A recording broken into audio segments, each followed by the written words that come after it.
Welcome! In today's video I'm planning to put a new cover on the polytunnel that you can see behind me. Now my polytunnel has been standing with its original plastic cover on for 13 years now. It certainly served me well. So finally, after all of that time, the plastic has started to deteriorate and split. Now I've decided that I'm not going to recover it with plastic polythene. Instead, I'm going to cover it with green netting. Pretty sure that's plastic as well though. Now this will allow a lot more airflow, and it'll also allow the rain to get in. Two things I'd like to experiment with. I'm not planning to remove the plastic covering. I'm going to put the netting over the top of what's already there, unattach the plastic covering from the centre rail so it will be jammed between the metal hoops of the polytunnel, the layer of plastic, and then on top of that my new green netting. So although the plastic isn't actually tied down by anything, it will be sandwiched between these two layers, and I'm hoping I can push it up and down like a kind of curtain, which will hopefully give me a bit more protection over the winter, which would be nice, but allow me to push it out of the way through the summer to let the rain in, which will be nice, a little bit less watering for me, and allow a greater amount of airflow than I get at the moment. Even with the double doors open at both ends of the tunnel, and I do already have, can we see? No, wrong way, that way. Yeah, plants in a way. There is already green netting from the centre rail to the floor. I'll take you inside in a minute and show you what I mean.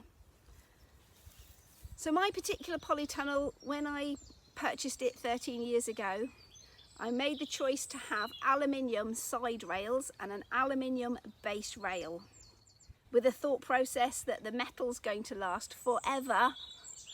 Whereas if I'd done it in timber, which was the other option, greenhouses can be quite a damp environment inside with condensation and lots of watering plants.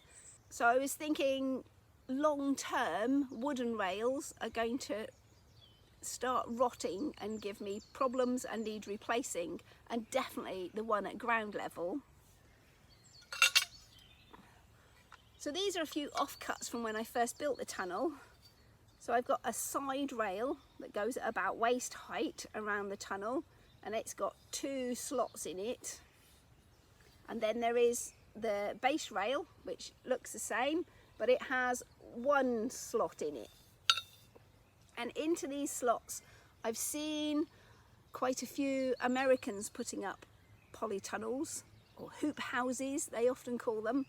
And they have a long metal, they call it wiggle wire. So they have a bendy wire that pushes into this slot to secure the plastic in place. Here in the UK, for my particular tunnel at least, we don't have wiggle wire. We have these long, oh, I'm not sure how long it is, probably a metre. We have these long plastic strips.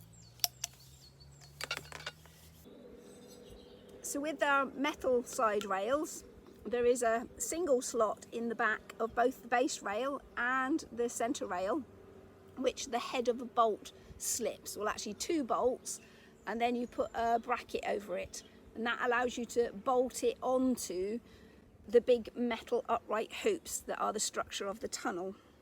But on the outside, with our two slots for the centre rail, I would have my slot, you would put your plastic over it, or in my case netting. Which one's which? There we go, hit them up the back of me. Ugh. Then we'd hammer into one of those slots our U-shaped piece of plastic, and once that's hammered tight into place,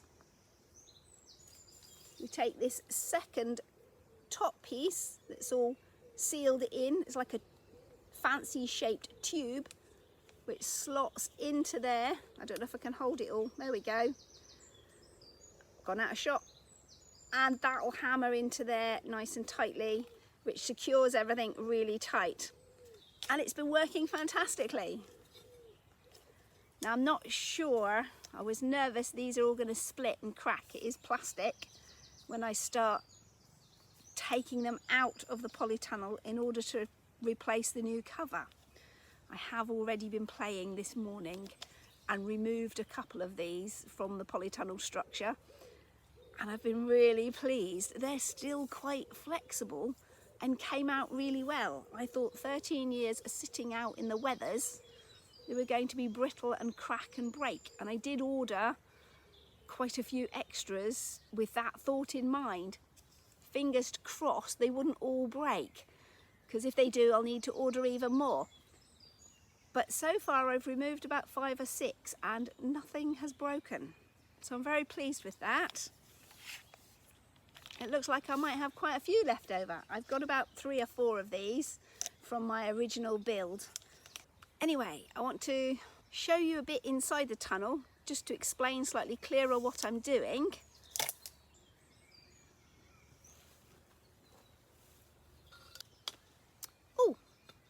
Just before we go indoors, a thing I did want to show you is with these metal side rails, so anyone that's working in the UK with a similar thing, when I built the polytunnel, I'm not sure how I discovered it, but I found that this tool here, which looks like a coal chisel, it's all made of plastic.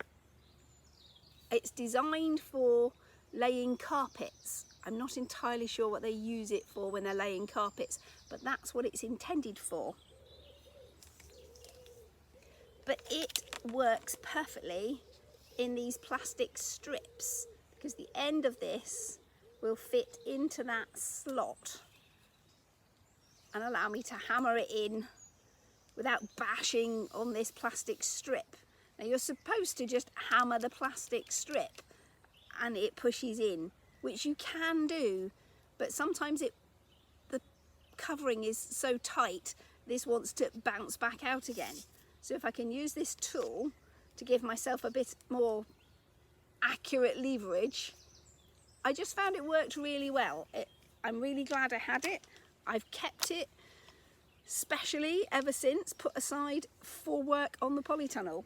I've never had to use it since, but today I'll need it.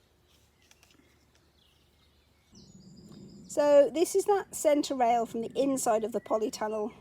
It has a couple of bolts that slot into it and a special bracket that comes with the kit that fits snugly around the polytunnel rail, and some nuts to screw it up nice and tight.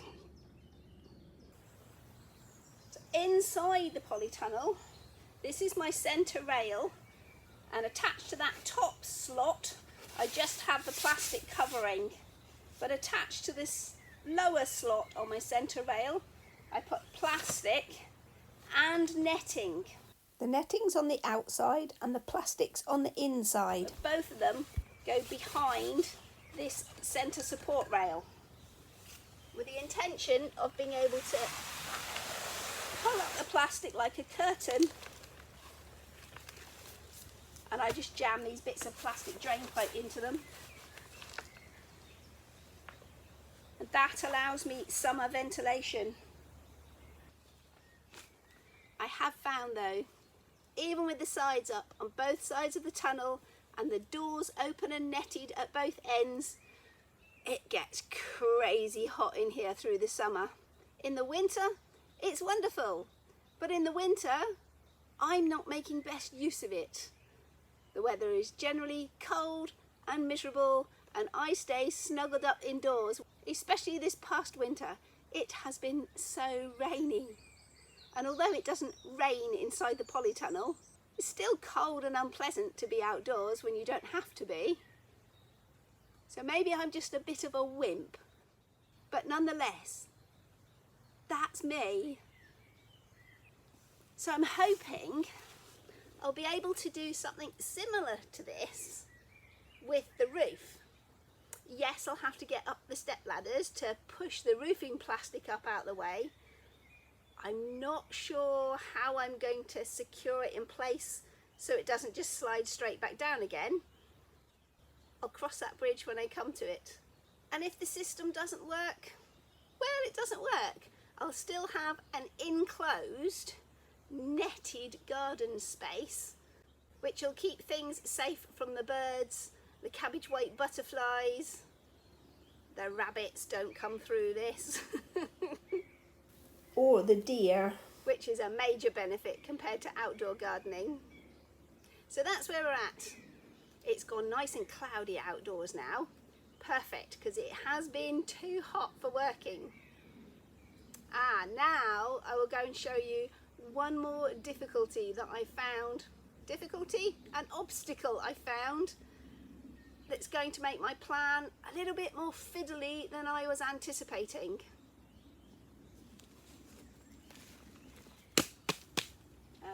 That can stay up for now. One major issue with my plan is this section of polytunnel, oh, which way to move my hand, there we go, is already shredded. That's not going to work. Maybe that bit will just have to be netted all of the time, or perhaps I'll buy an extra sheet of plastic to slot under that section.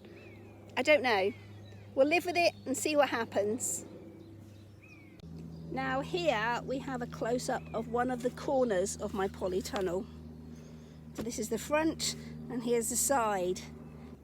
Now I had assumed, whilst considering my future plan, that this side rail had netting and plastic in the bottom slot and the top slot was just plastic.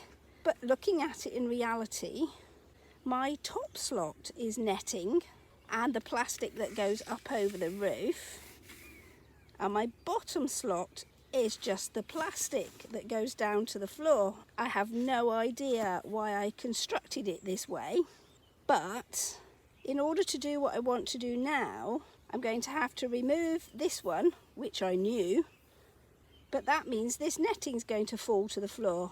So I'm going to have to remove this one underneath it as well in order to fix the netting back in.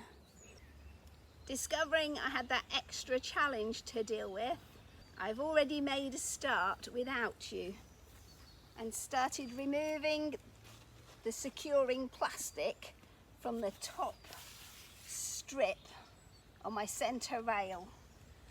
I've been very pleased. It's actually been coming out really well. I expected it all to crack and split and break, or at least some of it. It's stayed nice and flexible and is coming out really well. Yes, it takes a bit of a pull and a tug. I want it to be strong and secure, but it's not snapping and breaking. So having removed the netting from the top where I want to place my new sheet of over the top roofing netting,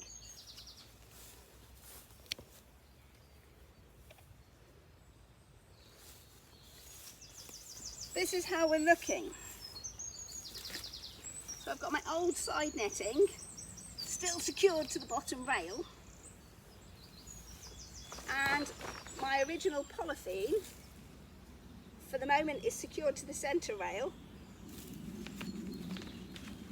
but as I just showed you inside, it's not secured to the floor. And what I'm thinking is, actually, I'm going to create a little bit more work for myself. So my thinking at this point is, as I've got to remove the green netting from the top anyway, and then I'm either going to have to remove the centre strip in order to reattach the bottom green netting, or, a new thought, let's remove the bottom strip at ground level and secure the original plastic into the bottom and remove the side netting altogether.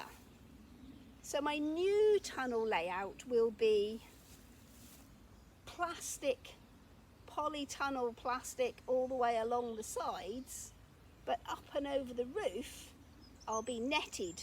I'm still going to leave the top roof plastic in place for now, If I pull it all out in the future, I'll be able to do that from inside. So that's the plan going forward. Remove the green netting that's there completely and attach what has been my slide up and down ventilation curtain. Attach that securely to the bottom rail. Thankfully, the plastic that goes up and over my roof is not only attached to the top ridge in this centre rail, it's attached to the bottom ridge of this centre rail. So even though I've taken out the green netting at the moment, the plastic over the roof is still secured in place. So if I don't finish today, which I am not planning to do, I'm going to take life easy on myself. And for today, I'm going to take out this green side netting and attach the side plastic that I've been using like a curtain into the bottom rail. And tomorrow we'll look at putting the polytunnel plastic, it won't be, tomorrow we'll look at putting the netting over the roof. I'm actually using an old screwdriver and a standard hammer covered in grass to get into this top securing strip. So it's like a little tube.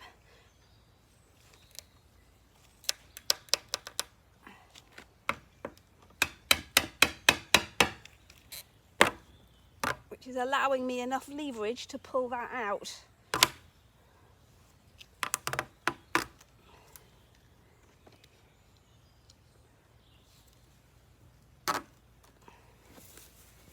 In the way.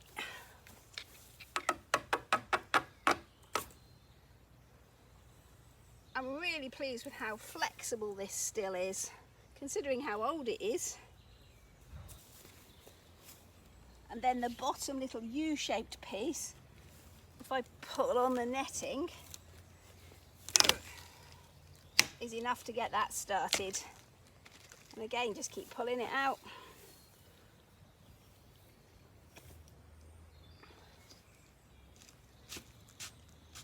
Oh, sliding out. Not sure how long these strips are. Maybe about 4 feet. They seem longer than a metre. I seem to have a decent hedge of ferns planted themselves along this edge of the tunnel. Finally, after all that chit-chatting, let's get to work and start taking this side netting down.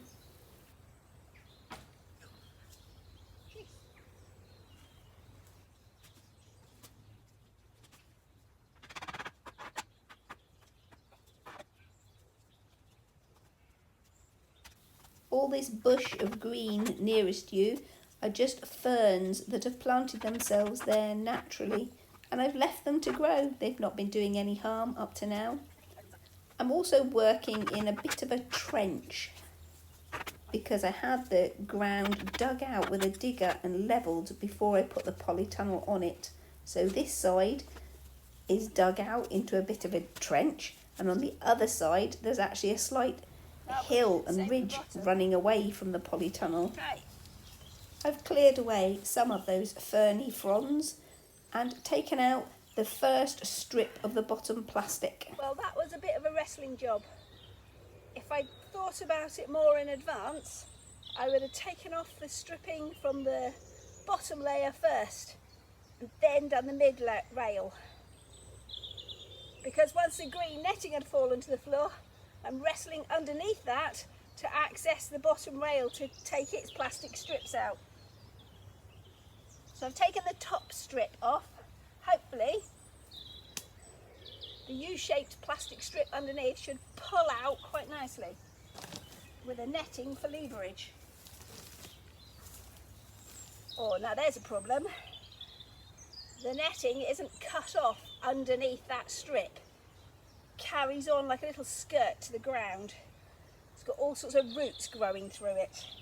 Might be harder than I thought. Oh, it's pulling up the floor. It's not really what I want to do.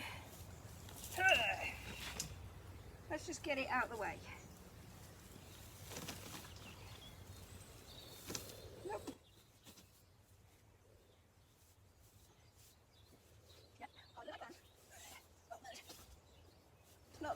plastic strips that are a problem. It's all the roots underneath. That's my first one. Time to get me muscles out and give this a real good tug. So I huffed and I puffed and I pulled and I tugged to try and pull up that green netting. There, won't there? That's what that'll be. If I can saw it off. Where's my saw? There. Got my saw out because I already had to cut down a little sapling that I'd missed earlier. Let's see if I can saw that free. I did manage to saw through the remaining roots of that tiny bit of tree stump, and then things were able to be pulled up a bit easier. Just a bit, mind you. Then with all my pulling and tugging, I managed to bend and twist one of my white strips.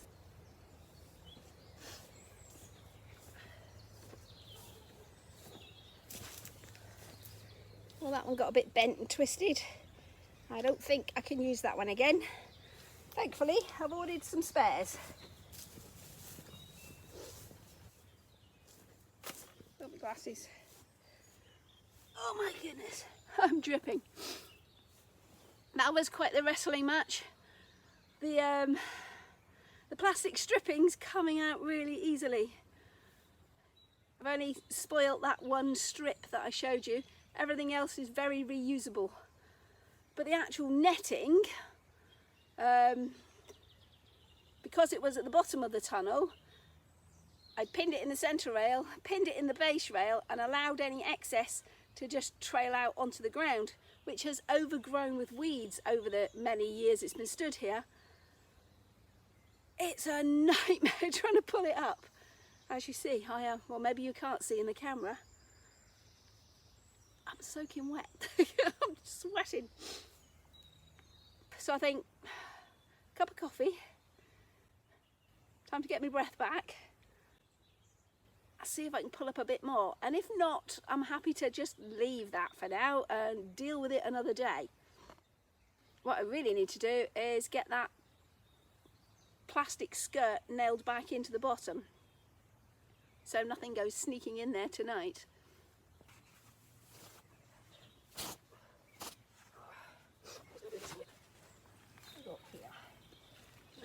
Tree. Okay, tree roots.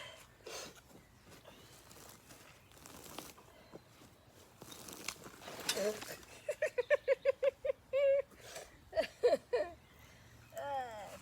This is so heavy.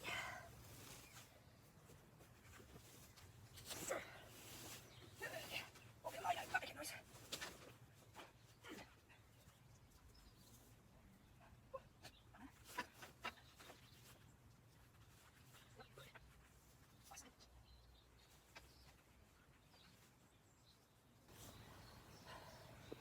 Hopefully, this is the last little bit.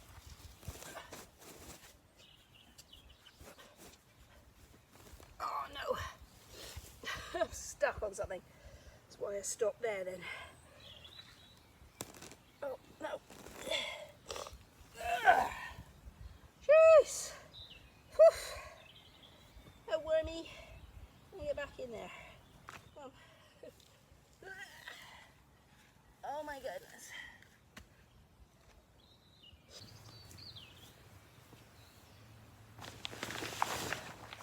So now that's the bottom of the tunnel. Free!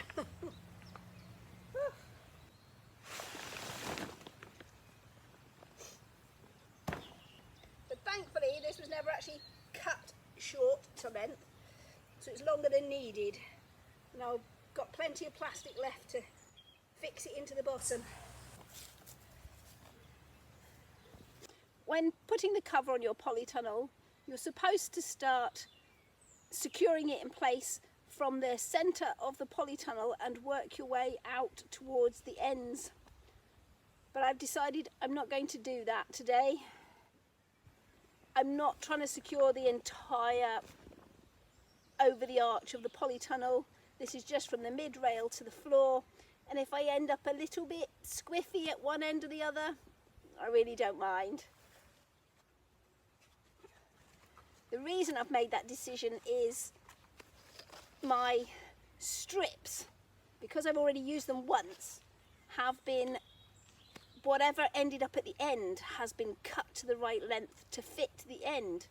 So if I start in the middle and work my way out, if I'm slightly off by a foot in the middle, one way or the other, my ends are going to need new pieces and recutting, which I could do, but I can't be bothered. So if I start at one end, I know my strips are going to fit all the way to the other end. So here we go. Where's my hammer?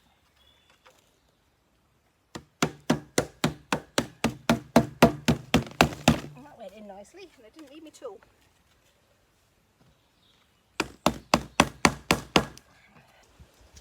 So at the very, very end where I started, I used a full length strip of my U-shaped plastic to put in the groove.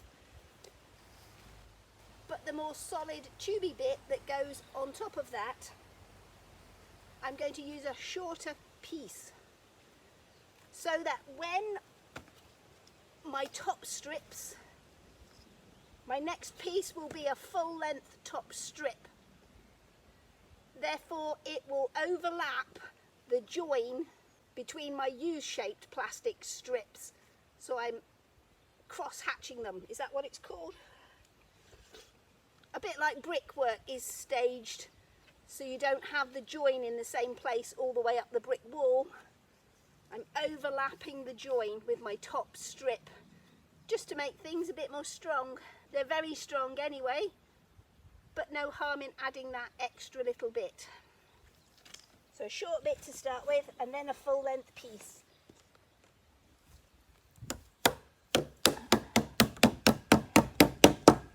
That's the fun bit, because that piece is finished. Yay! Now to do the rest of it. Now to work my way from one end to the other, securing in that side plastic that's always been a curtain up to now.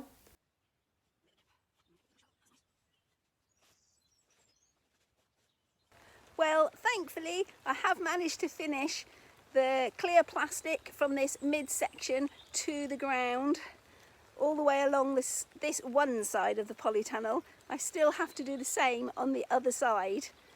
I say thankfully because it has actually started to rain, so perfect timing. Quite what I'm going to do with this heap of netting tangled in roots and mud, I'm not sure. Put it in a big heap and hope the mud and soil compost down a bit so I can pull the netting out of it. But that's going to be it for today's polytunnel, because it's raining.